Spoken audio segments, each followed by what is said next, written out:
The trick to do a really clean dot is to hold your henna cone slightly above the page, maybe about a millimeter above, and then you just squeeze in one place and then you lift.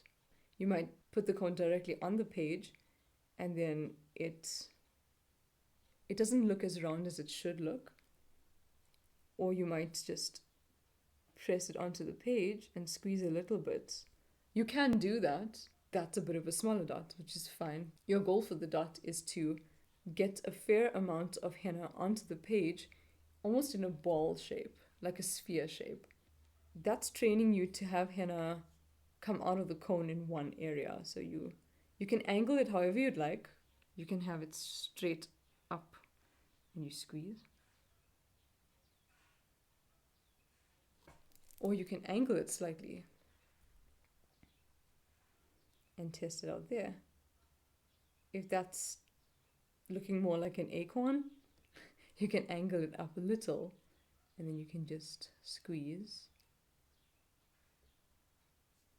And then be careful of this happening because otherwise it's going to do this. And it's going to muddy up your dots. If needs be, you'll notice the cone starts to crumple up like this. You can just reset it and press down.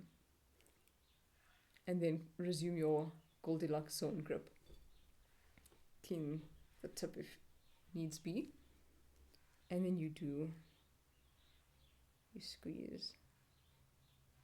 If you hold it above too high, what happens is this.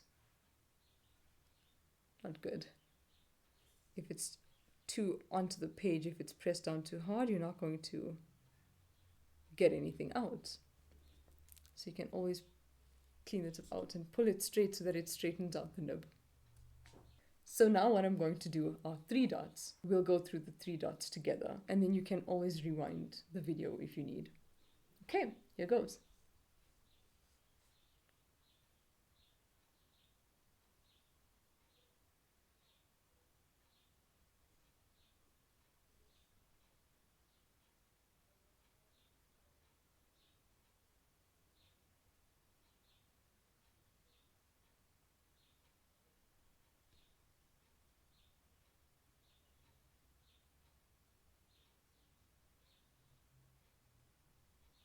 Okay, great.